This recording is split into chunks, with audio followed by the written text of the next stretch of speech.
바울이 성령의 전략을 따라 자기의 관례를 지켜 데살로니가 회당에 들어갔죠. 거기서 3주 동안 이제 성경을 가지고 강론을 했다고 해요. 이 강론으로 데살로니가 교회가 세워졌는데요. 오늘은 그래서 성령의 강론에 대해서 한번 생각을 해보겠습니다. 성령의 강론은 첫째, 성경으로 구속사를 증언하는 것입니다. 성령의 전략에는요, 그래도 가장 중요한 것이 말씀이잖아요. 성령의 강론이죠. 지난주에 뜻을 풀어 설명했습니다만 여전히 이 자기 부인 성령의 강론, 이 강론을 어려워하셔서 이 부분 중요하기 때문에 다시 한번 설명하고자 합니다. 2절 3절이에요. 바울이 자기의 관례대로 그 새 안식일에 성경을 가지고 강론하며 뜻을 풀어 그리스도가 해를 받고 죽은 자 가운데서 다시 살아야 할 것을 증명하고 이르되 내가 너희에게 전하는 이 예수가 그리스도라니. 바울이 데살로니가에는 이제 3주간 유했는데 바울은 자기 전략이 없었고 자발적인 자기 관례대로 성경을 이제 강론을 했지요.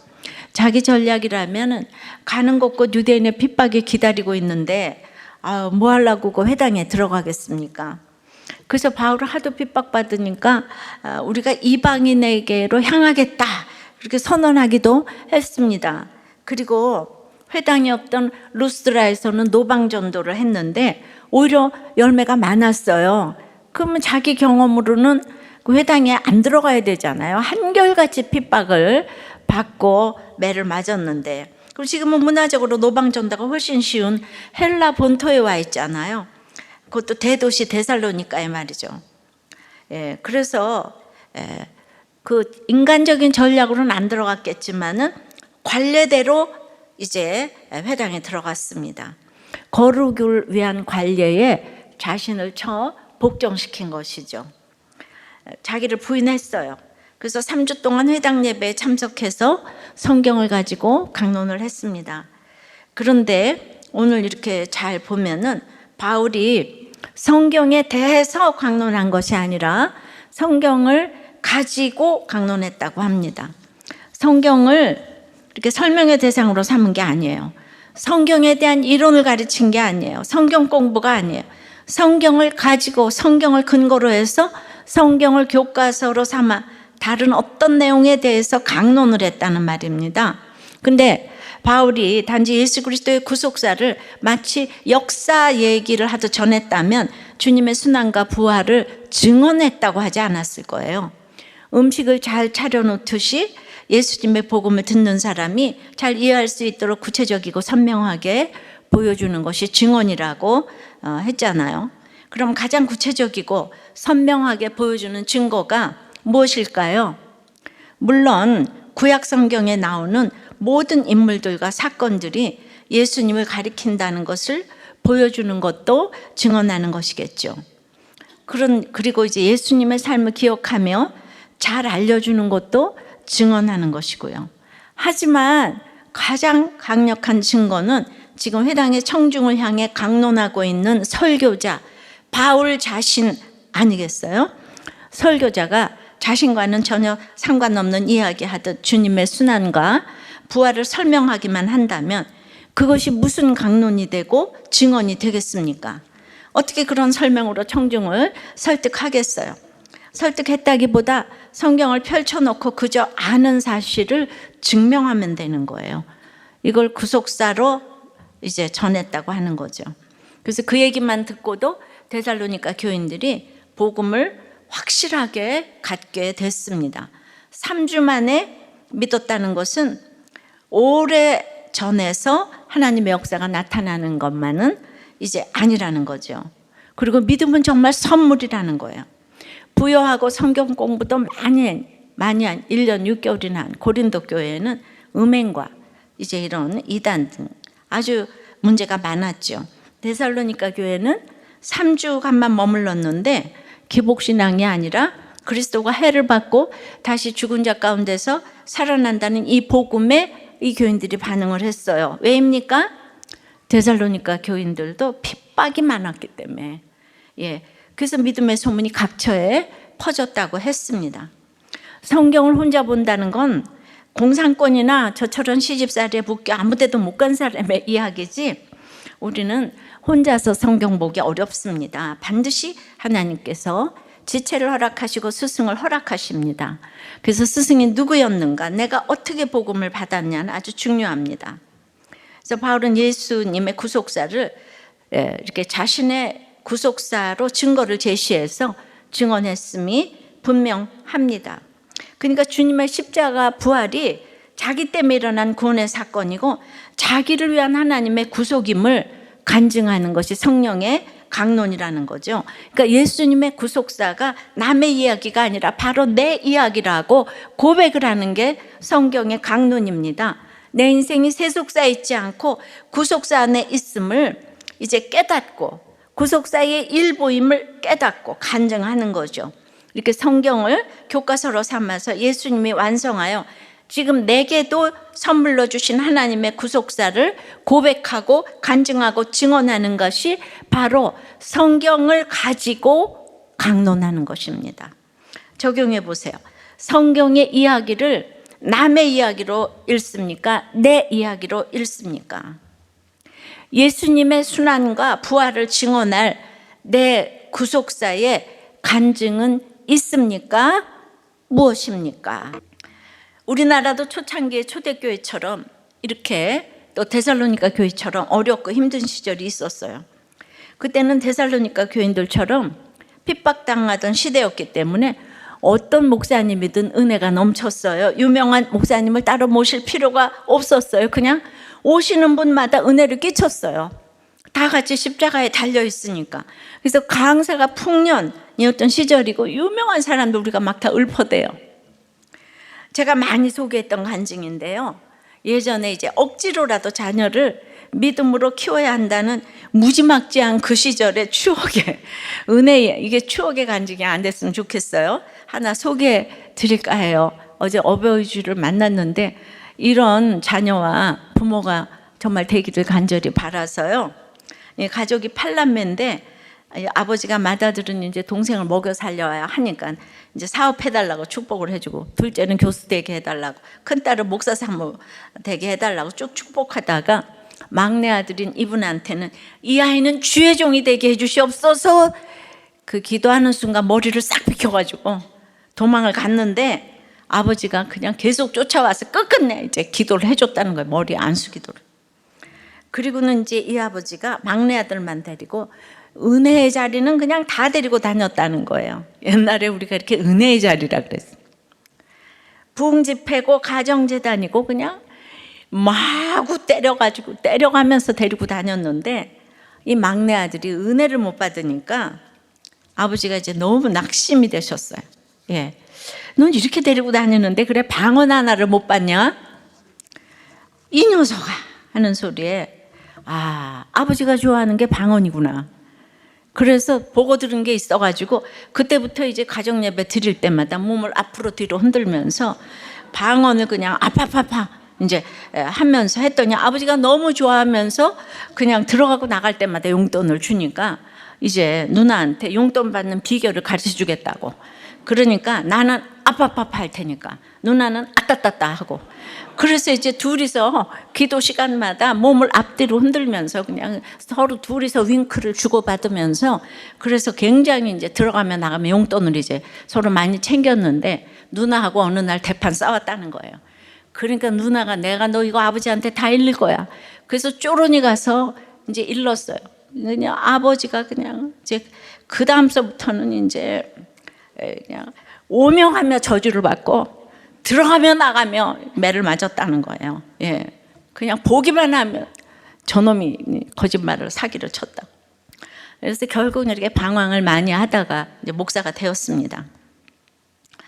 그랬는데 아버지가 돌아가실 때 자기만 딱 앉혀놓고 얘야 내가 이 죽은 다음에 이 녹음 테이프를 공개해라. 그래서 자기가 목사니까 나를 믿으셔서 나한테 공개하라고 하시네. 아버지가 재산이 좀 있으셨대요.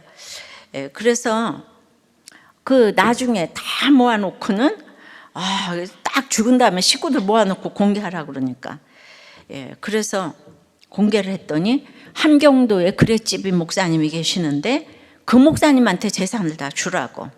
예. 그래가지고 이제 아니 이제 나중에 목사님 되셨죠. 이 목사님은 자기 아버지가 자기한테 뭘 줄 것처럼 그렇게 그러시더니 쏘갔구나 그냥. 예. 근데 이 아버지가 교회를 5개를 세우셨는데 자식들한테 이제 아무것도 안 줬다는 거예요. 근데 이제 8남매 자손이 30명인데 이제 1년에 아버지 산소를 2번을 가는데요. 이제 천막을 2개를 친대요.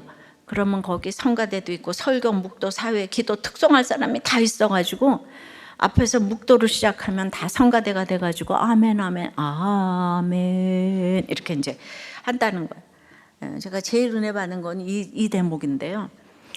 그에 설교하는 사람은 100만 원, 기도하는 사람은 50만 원, 사회하는 사람은 또 50만 원, 광고하는 사람은 안 내고, 중요한 사람, 준서를 맡은 사람은 다 돈을 가져와야 되고, 그 다음에 각 가정마다 1인당 10만 원을 가져오라고 해가지고 이게 다 모이면 5, 600만 원 되는데, 예, 그것을 이제 그 해에 가장 어려운 식구에게 그때 모여서 그걸 몰아줬다는 거예요. 이게 있잖아요. 한경도 그레집이 목사님이니까 이게 수십 년 전 얘기잖아요. 그러니까 이때 5, 600만 원이면 굉장히 큰 돈, 엄청나게 큰 돈이잖아요. 팔남매가 너무 화목하다는 거예요. 가져오라는데 불복종하는 사람이 하나도 없다는 거예요. 근데 아버지가 그 돈을 자녀를 위해 썼으면 지금 이렇게 화목했겠냐고 하는 거예요. 그 목사가. 누구는 주고 안 주고 또 줘도 많이 주고 적게 주고. 그 돈을 이렇게 교회에 줬더니 지금은 자녀들이 모이면 온 가족이 부흥하고 산소 가는 게 즐겁고, 산소 가면 또 누군가가 이제 도와주지만 또 받을 사람이 있잖아요. 다 설레고 이제 산소를. 그러니까 끝엔 다 돈이 있어요. 예. 그러니까 여기 믿음의 5대라 그러더라고요. 제가 이제 모태신앙을 좀 이제 종종 이제 참 욕도 하지만 이 모태신앙의 저력 아닌가 싶고요. 이 시절은 이런 간증이 아주 그냥 주를 이루었어요. 예. 왜냐? 그 집이 돈이 있어도 그냥 팔남매가 산다는 것 자체가 고난인 거예요. 그 시절은 그냥 그 십자가를 다 질 수밖에 없는 나라 전체가 가난하니까 가능했습니다. 지금 목사님들이 유학파도 많고 공부도 많이 하셨는데 지금 유명한 강사가 별로 없어요. 몇 명 모시기도 참 다 어렵습니다. 그러니까 뭘 말하나요? 십자가 튼튼히 붙잡고 가지 않으면 십자가 이야기를 하기가 너무 힘이 드는 시절이 되었어요. 예전보다 잘 사는 시대라서 교회 취향도 각각이라서 십자가보다는 취향대로 레벨대로 이렇게 교회가 이제 모입니다. 예, 그래서 참 우리가 이제 이렇게 그 성경을 구속사로 증언하는 성경의 강론이 이렇게 지금 이렇게 이제 선포가 되어지지 않고 있는 시대를 사는 게 아닌가 싶어요. 이 강론을 하기 위해는 자기 부인이 따라야죠. 그래서 이제 강론을 왜 하기가 힘든가 하면은 꼭 2부류가 있어요. 한 부류만 있으면 그것도 문제입니다. 그래서 성론의 강론 2번째는 따르는 딱풀 성도가 생깁니다. 따르는 딱풀 성도 4절입니다. 그 중에 어떤 사람 꼭 경건한 헬라인의 큰 무리와 적지 않은 귀부인도 권함을 받고 바울과 실라를 따르나, 이제 회당 예배 중에 모인 사람들, 유대인의 회당이니까 유대인들만 모이잖아요. 그런데 거기 개종하고 온 경건한 헬라인이 모인다 해도 유대인보다 많지는 않아요. 그런데 이 바울이 전하는 성경의 강론을 듣고 믿은 사람들은 대부분 헬라인인 거예요. 예. 그리고 또 귀부인도 헬라인인 거예요. 그랬는데 이제 권함을 받고 여기 따랐다고 그랬는데, 이 따랐다가 4절에 딱 신약에 한 번 나오는 따르다란 단어인데요. 이 따랐다는 제비를 뽑아서 몫을 정해주다. 예. 이제 수동태, 부정과거, 직설법으로 신적 수동태로 볼 수도 있는데요. 즉 그들이 하나님에 의해 바울과 실라의 몫으로 딱 할당이 되었다는 뜻으로 읽을 수 있는 거예요. 그러니까 핍박받아서 떠난 바울과 실라에게 이렇게 그냥 딱풀 같은 성도가 딱 생겼어요. 그들에게는 이렇게 촐로이고 초라하게 보이는 노인이지만은 영적으로 통하니까 매력이 있는 거예요. 그러니까 딱풀 성도가 되는 거죠. 강론이 올바르니까 이제 그 성령의 따름이 기다리고 있는 거예요. 구속사적 강론으로 고난을 받은 사람은요, 가치관이 변하게 돼 있어요. 그래서 다 거룩을 위해서 살고 이기려는 삶에서 회개하는 삶으로 돌이키게 돼 있어요. 그 매력이 있어요, 진짜. 그러니까 자기 전략에서 성령의 전략으로 이제 바뀐 삶을 살게 되죠. 그러니까 단지 뒤에서 따라가는 사람과 한편이 되어 따라가는 사람은 특징이 뭔가 하면 멀찌감치 따라가면요, 뒤에서 그 예수님의 십자가를 질 수가 없죠. 딱 한편이 되어서 따라가는 사람은 주님이 지신 십자가를 안 질 수가 없습니다. 승리만 나누는 것이 아니라 모든 수고와 고통과 희생을 함께 나누는 것이 이게 한편인 거죠. 그러니까 딱풀 성도가 이렇습니다. 자, 딱풀 성도 한 사람 또 있습니다. 9절이에요. 야손과 그 나머지 사람들에게 보석금을 받고 놓아주니라. 바울의 구속사적 강론을 듣고 이제 야손이 또 따르게 됐는데 그의 집을 선교사들의 숙소로 제공을 하고 데살로니가 교회에서 거기서 데살로니가 교회가 거기서 시작되었고, 그런데 유대인이 고용한 이 불량배들에 의해서 야손과 그 집에 있는 형제들이 아주 어려움을 당하죠. 법정에 끌려가 감옥에 갇힐 뻔합니다. 선동당한 시민들이 일으킨 소동을 다 받아냅니다. 그리고 큰 금액의 보석금을 내고 겨우 풀려납니다. 아니, 그 야손이 바울과 한 팀이라고 여기지 않았다면 어떻게 바울 때문에 영육간에 이 고난 십자가를 다 홀로 질 수가 있겠어요? 성령의 강론에 감화되어서 바울과 실라, 나아가 예수님과 한편임을 확신했기 때문에 이제 엄청난 적용을 자발적으로 자기 관례가 되어서 이거는 그냥 그러니까 하나님이 몫으로 할당을 해줬다 그랬기 때문에 그것도 야손이 뭐 잘난 척할 건 없어요. 바울도 야손도 하나님이 하나님의 복음 때문에 딱풀 성도도 있게 하시고, 또 아니게도 하시고, 이게 전부 하나님의 전략이라는 걸 믿고 가시면 너무 미워할 사람도 없고 너무 좋아할 사람도 없을 것 같아요. 물론 인간적으로 우리가 또 이제 이렇게 딱풀 성도니까 서로 신뢰하고 가야 되겠지만은, 이거 적용해 보세요. 여러분은 공동체와 한편이 되어 주님을 따르고 있는 딱풀 성도입니까? 공동체를 밀어내고 요리조리 피해 다니는 미꾸라지 성도입니까? 네, 나홀로 신앙보다는 교회는 오니까 요리조리 피해가지고 아주 미꾸라지가 맞는 얘기 같아요. 자, 그래서 성령의 이제 그 강론을 들어도 그렇게 딱풀 성도가 있는가 하면 세 번째는 시기하여 소동하는 유대인도 있습니다. 이 바울의 강론을 듣고 사도행전 28장 24절에도 보면 그 말을 믿는 사람도 있고 믿지 않는 사람도 있다는 거예요. 꼭 이렇게 돼요. 고난 있는 사람은 쫙 잘 들어오고 십자가를 튼튼히 붙잡는 사람이고, 고난이 없는 사람들은 이래저래 미꾸라지 나홀로 신앙이 돼서 믿지 않죠. 5절부터 8절이에요. 그러나 유대인들은 시기하여 그 저자의 어떤 불량한 사람들을 데리고 이제 이렇게 때를 지어 성을 소동하게 하여 야손의 집에 침입하여 그들을 백성에게 끌어내려고 찾았으나 발견하지 못하매 야손과 몇 형제들을 끌고 읍장들 앞에 가서 소리질러 이르되 천하를 어지럽게 하던 이 사람들이 여기도 이름에 야손이 그들을 맞아들였도다.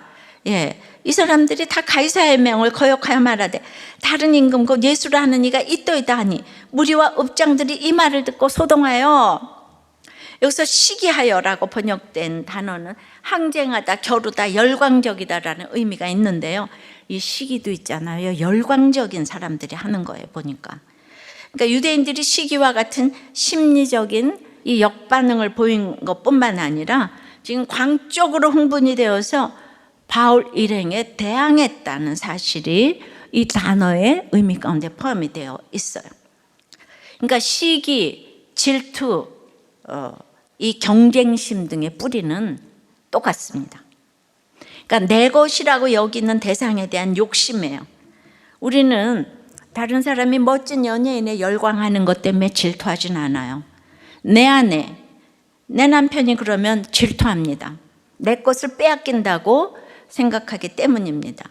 회사에서도 교회에서도 내가 인정을 받아야 한다고 생각하면 할수록 다른 동료가 인정받을 때 더 많이 질투합니다.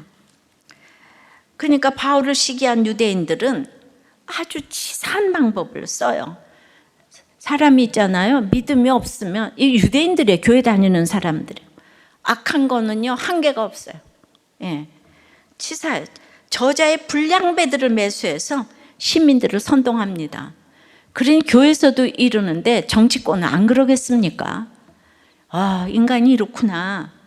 공익광고 한답시고 천하를 어지럽게 하던 그 반역자들이 이곳에 왔다 떠들면서 소동을 일으킵니다. 바울 일행에게 쑥식을 제공한 야손의 집에서 행패를 부리며 바울을 잡으려고 해요. 그러니까 바울을 놓치자 대신 야손과 그 집에 있던 성도들을 잡아서 황제의 명을 거역한 자라고 그냥 반역자로 몰아서 온 도시에 소동을 일으켜요. 이게 정치 문제로 가져갔어요. 예. 이 사람들이 가이사회에 다른 임금 예수가 있다고 주장을 한다고 하니 시민들은 가이사밖에 모르는데 얼마나 크게 소동했겠어요. 그리고 이 사람들은 반역은 당장 처리하지 않으면 자기네들이 안위가 이제 무서워지니까, 그러니까 안위가 이제 위협받으니까 이제 별짓을 다 하잖아요, 그죠?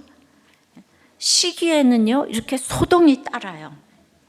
자, 지난번에 예수님의 그 복음은 자기를 부인하고 죽어야 되는 건데 다들 이게 죽지를 못하니까 소동이 내 속에서 집집마다 그냥 뭐 교회마다 회사마다 나라마다 이 전공이 돼요.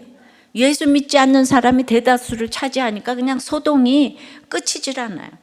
정말 열광적으로 때를 지어 소동하게 하는 이 유대인의 모습을 봅니다. 진짜 요즘 보면 나라도 갈라져서 아주 광적으로 흥분된 것 같아요. 여러분, 수신 제가 치국 평천하 모르십니까? 나를 다스려야 가정을 다스리고 나라를 통치하고 천하가 태평해지는 것입니다. 믿습니까? 그러면 이렇게 시기, 질투, 소동 그냥 이러는 유대인들을 도대체 어찌해야 합니까? 유대인들 욕하려고 지금 설교하는 거 아니잖아요, 그죠? 처음부터 하나님의 말씀을 맡은 유대인들 아닙니까? 그런데 그들이 정작 하나님의 말씀이신 예수님을 증언하는 구속사적 강론을 듣지 않아요. 잠깐 들었을 수 있습니다. 그런데 우리가 그때 보니까 비시대 안디옥에서 그냥 인심 쓰고 설교하라 그랬는데 내 편이라고 여겼던 이런 그 성도들이 다 바울을 따르니까 이 시기심 때문에 그 다음서부터 말씀이 안 들리죠. 그냥 사람들은 자기를 이렇게 몰라요. 진보도 없고요. 그냥 내 편이 절로 갔어요. 우리는 네 편, 내 편.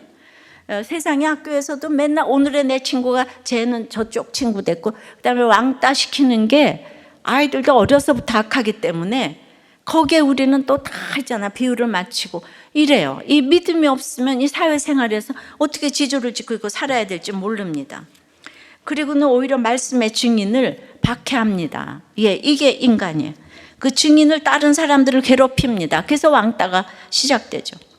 교회가 천하를 어지럽게 한다고 고발하는데 정작 어지럽히는 거는 자신들이에요. 교회가 가이사를 거역한다고 비난하는데 정작 자기들이 하나님을 거역합니다. 주님께서 구속사적 강론을 통해 화평의 복음, 샬롬의 복음을 전해주시는데 화평은커녕 이 사람들은 지도자가 돼가지고 소동만 일으킵니다. 지금까지 유대인들이 얼마나 바울을 괴롭히고 회방꾼 노릇을 하는지를 우리가 봅니다.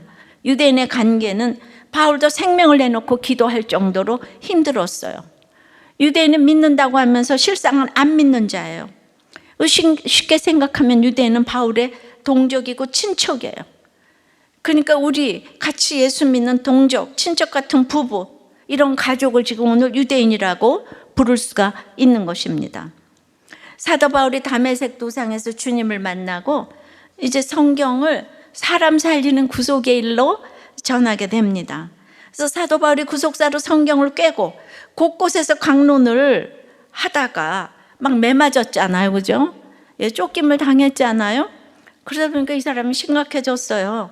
그러다 보니까 바나바와 베드로에게 외식하지 말라고 했던 거 기억하시죠? 왜냐하면 자기는 이것 때문에 이러는데 이방인들하고 밥 먹다가 유대인이 오니까 이 둘이 피했잖아요. 그래서 그걸 꾸짖었어요. 예. 근데 사실 그냥 바나바는 그 돌에 맞았다는 얘기가 없잖아요. 그런 설교를 안 하고 같이 댕기기만 했나 봐요. 근데 워낙에가 그 사람이 부자고 대단하니까 사람들이 바나바는 안 때리더라고요. 근데 이제 꾸짖으니까 유대인의 이 대표인 바나바와 베드로가 그 일로 참 기분이 나빴을 것 같아요. 그 후에 바로 바나바는 심히 바울과 다투고 헤어졌잖아요. 또 베드로도 베드로서 1장 20절에 보면 먼저 알 것은 경의 모든 예언은 사사로이 풀 것이 아니냐 하면서 성경을 사사로이 풀지 말라고, 이거 학자들이 이거 바울에게 한 얘기라고 그러더라고요. 예, 맞는 말이긴 해요. 성경을 자의적으로 진짜 푸는 거는 진짜 무섭습니다. 예, 근데 큐티를 하는 여러분들은 자의적인지 뭔지 모르니까 그냥 읽다가 보면 그 다음에 성령이 또 가르쳐 주세요. 예, 그러니까 설교하는 사람들은 이렇게 조심을 해야 되지만은, 근데 그 당시로 들어가 보면 성경을 읽는 사람도 없는데 누가 이렇게 사서로의 뜻까지 풀겠어요? 예, 그러면서 모르는 것은 그냥 지나가라고 해요. 근데 여러분도 이거를 생각해 보세요. 그 큐티도 안 하는데 큐티하면 위험하다. 그러면 누가 하겠어요? 사사로이 풀지 말라는 얘기도 참 많이 들은 것 같아요. 그래서 저는 성경이 이해가 되는 게 참 많습니다. 제가 큐티를 하면서 보니까 안 믿는 사람이 큐티가 뭐냐, 기적이냐 그러면서 물어도 보는데 믿는 사람이 큐티하는 걸 가장 비판을 하더라고요. 그래서 이제 바울이 성경 박사잖아요. 그 박사가 이런 가운데 하나님께 쓰여지기 위해서 얼마나 고난의 인생을 살아야 하는지를 우리는 사도행전을 통해서 지금 보고 있습니다. 그렇다고 제가 바울의 상급이 많다고는 못해요. 왜냐하면 구원이 바울에게서 난 것이 아니잖아요. 그러니까 우리 구원이 다 하나님께서 났어요. 하나님께 났기 때문에 이렇게 상급 타령하지 말아요. 구원의 상급보다 더 큰 건 없어요. 근데 5달란트 받았기 때문에 바울이 안 됐어요. 우리 엄마 말이 맞았어요. 바울은 공부 잘해서 고난만 많아야. 간증할 때 들으셨죠? 전혀 처음 들은 것처럼 그러시네. 그러니까 5달란트 받아도 4달란트 반만 이익을 내면 그건 불충한 거거든요. 그러니까 내가 그냥 은사대로 섬기면 돼요. 이게 우리 늘 헷갈립니다. 그러니까 장로님 가정에 시집 와서 힘들었다 이러면 누가 제일 듣기 싫어하는가 하면 장로님과 권사님 듣기 싫어해요. 왜냐하면 그 유교적인 시각으로 생각을 하니까.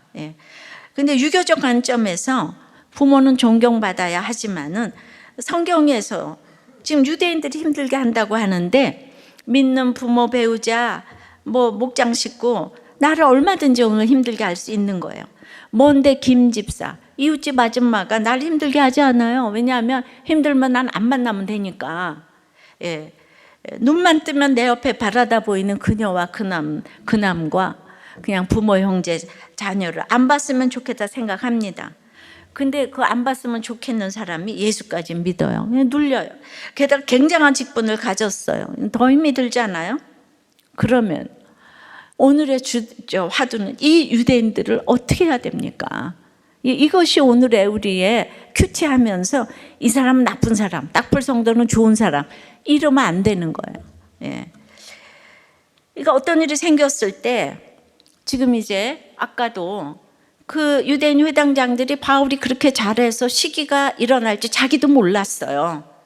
여기 잘하니까 갑자기 어떤 일이 생겼을 때 나한테 어떤 반응이 나올지에 대해서 나도 내 자신에 대해서 알 수 없는 이런 겸손함으로 나가야 되는데, 행위군이 뭔가 하면, 아니 예수 믿는 사람이 어떻게 시기를 할 수 있어? 예수 믿는 사람이 어떻게 암에 걸릴 수가 있지? 이럽니다. 왜냐하면 그들은 기도만 하면 다 붓게 돼 있고 낫게 돼 있다고 생각하니까. 그러니까 믿음이 없으니까 죄를 몰라요. 그러니까 아프고 떨어지면 건강하고 붙은 자를, 그러니까 저절로 시기가 되는 거예요. 그러니까 이게 믿음이 없으면 내가 붙어도 그 떨어진 애한테 가서 말을 못 하는 거예요. 승진이 됐어도 퇴직한 사람한테 그 미안해서 어떻게 얘기해, 이렇게 얘기하는 게 바로 행위구원이에요. 놀랐습니까? 예. 그러니까 이게 자유롭지 못해서 떨어지고 뭐 어쩌고 저쩌고 하면 교회를 떠나고, 바람을 피우면 교회를 떠나고 이러는 거예요. 인간이 다 죄인인데. 그러니까 똑같이 교회를 다니고 유대인 회당에서 그냥 유대인들이 다 예배 열심히 드리는데 이거 완전히 물과 기름인 거예요. 더 무서운 거예요. 바울이 언제 자기 목회하겠다고 그랬어요? 복음을 전할 마음은 있지만은 늘 이렇게 순회의 전도자로 떠나지 않아요. 떠날 수밖에 없는 바울의 마음은 거기가 인간적으로 내가 이렇게 떠나야지 나를 뭐 높게 보겠지, 그게 아니고 영혼 구원에 대한 생각을 늘 가지고 있으니까. 근데 그 영혼 구원에 대한 생각을 가지고 떠나는데 어디로 가든지 또 믿는 사람이 딱풀 성도가 생기지 않아요? 그러니까 어디 가든지 또 밉보이는 거예요. 또 이걸 경험하지 않으면 또 이게 내 말로 들리기가 어렵잖아요. 그래서 어쩔 수 없는 영혼 구원의 길은 좁은 길이구나. 예. 그래서 우리가 말씀대로 묵상하고 나갔는데도 너무 이해가 안 될 일이 많았기 때문에 우리가 나누는 이 구속사라는 그 자체가 고품격으로 느껴지질 않는 거예요. 찌질하게 느껴지는 거예요. 근데 이 구속사를 고품격으로 느끼는 사람은 10년 뒤를 내다보는 사람이에요.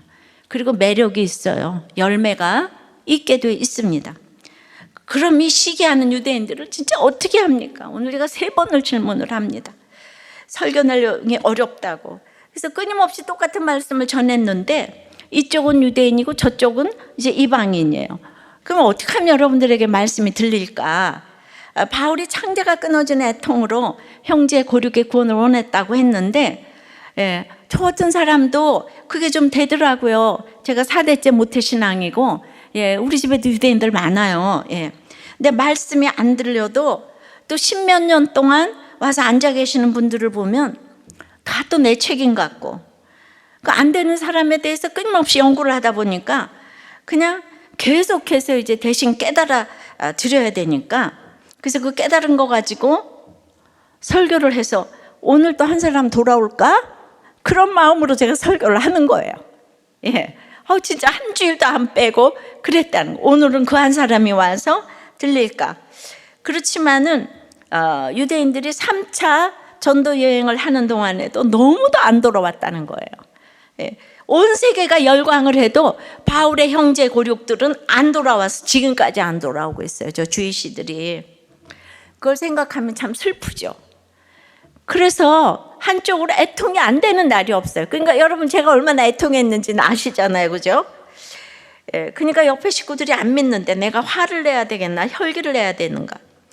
이게 뭔가 하면 같이 예수를 믿는데 맨날 우르렁거리는 거예요. 예수를 믿는데 한 마음이 안 되는 거예요. 그 유대인들이.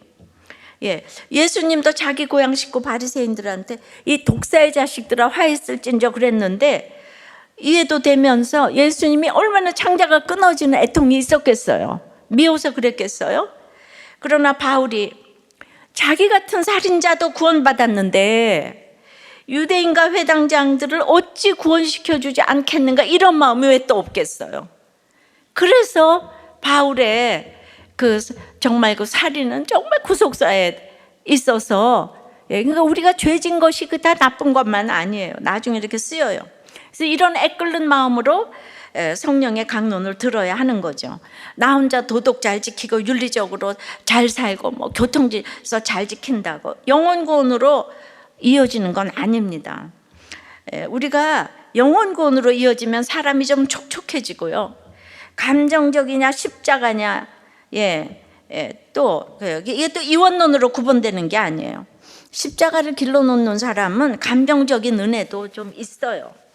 근데 그게 감상적인 은혜로 딱 분리되는 게 아닌데, 하여튼 뭔가 이렇게 치우치면 안 되는 거예요. 말씀이 있는 사람은 감정이 없고, 감상적인 사람은 말씀이 없고, 이렇게 하면 안 된다는 거예요. 영혼 구원은 이 두 개가 다 균형이 잡혔다는 거죠. 그래서 저는 늘 우리 교회가 어떤 부흥회를 해야 하나, 어떤 프로그램을 돌려야 하는 것보다는 늘 그 주일에 한 사람 안 되는 사람 때문에 계속 묵상하는 거예요. 그랬는데 지나고 보니까 다른 성도들이 잘 가게 하시는 은혜를 주셨습니다. 이 구속사 성경의 강론 때문에 반응하셔서 그래요.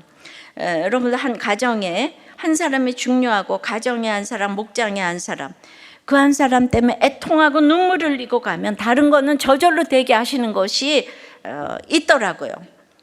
이것이 성령의 강론의 결론입니다. 그래서 유대인같이 소동케 하는 성도들이 꼭 있게 하시더라고요. 도대체 유대인은 어떻게 합니까? 욕할 게 아니라 그냥 있게 하세요.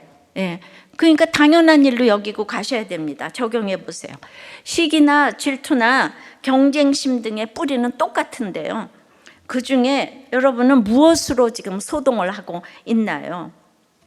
예수 믿는 사람이 어떻게 시기를 하냐, 어떻게 아프냐, 그거 얼마나 자주 말합니까? 이것이 행위 구원이라는 것이 인정이 됩니까? 지난주에 어려워서 다시 설명했는데 다시 어렵습니까? 정말 오늘 공동체 제목은 정말 모두가 사역자, 직분자들인 유대인 이 부부의 나눔인데, 이 죄가 많았는데 성령의 강론을 듣고 드디어 이제 죄의 고백을 이제 하게 하십니다. 저는 20세부터 이제 이렇게 남편과 이제 불신 결혼을 해서 4명의 자녀를 낳았는데, 그냥 20년 동안을 그냥 교회 믿는다는 그 이유로 발길질을 그냥 사흘에 한 번씩 당하고, 아이를 그래도 이제 넷을 낳았는데, 하여튼 오직 그 새 아이 데리고 이혼만은 안 해보려고 20년을 버티면서 전도도 많이 하셨어요. 그때가 사실은 제일 축복의 때인데, 남편을 외도하고 때려주고 이제 이러니까 이분은 이제 내가 주의 일을 하리라. 그래서 지방에서부터 서울로 좀 이상한 무슨 훈련을, 영성 훈련원을, 신학을 이제 3년을 댕기면서 했어요. 그러다 보니까 발길질하는 남편하고 비교가 안 되는 거기 이제 사역자가 있는 거예요. 너무 따뜻하고 이래가지고 이제 그래서 이제 그런 이제 불륜 관계가 됐어요. 돈도 주고 몸도 주면서. 그러니까 저는 이제 그걸 읽으면서, 야, 20년이나 맞고 살고 전도했는데 하나님 왜 이렇게 하시지? 이것도 주의를 하겠다고 신학까지 왔는데. 그러니까 성령의 강론이 안 돼서 그래요. 복음이 진짜. 그래서 그렇게 돼서 이제 그 들켜가지고 알려져가지고 모든 또 책임은 여자가 또 뒤집어쓰는 게 그런 거가 돼서 치리를 받고 쫓겨났는데, 한번 그렇게 되니까 또 다른 안수 집사가 같이 영성 훈련을 받았던, 이혼이 안 된 상태에서 또 다시 불륜을 행했고, 그래서 결국은 이제 안수 집사도 이혼을 하고, 저도 이제 그때는 이혼을 안 했지만은 재혼을 했어요.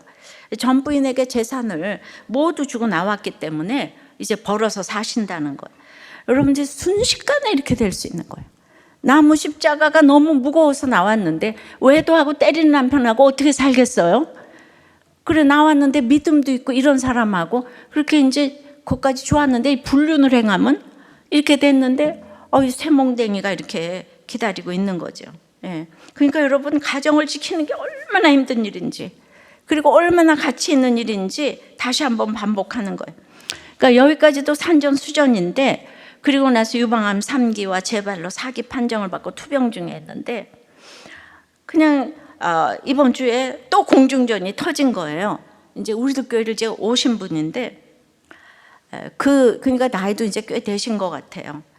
그러니까 그 안수 집사가 수도 없는 음란 사이트와 음란물로 진짜 용서가 안 되는 일을 막 행한 거예요.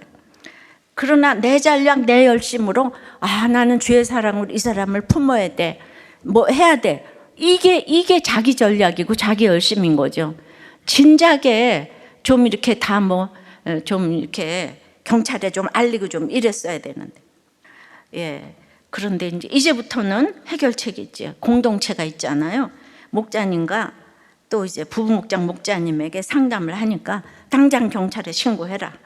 신고를 하고 그다음에 이제 전략은 오직 말씀과 이제 공동체라고 했기 때문에 이걸 목장에서 오픈했고, 이 중독이 끊어지는 것이 하나님 앞에서 공개적으로 오픈하는 것이 더 확실하게 끊어지는 처방이라고 다 그렇게 했기 때문에 제가 오늘 이걸 읽어드리는 거예요.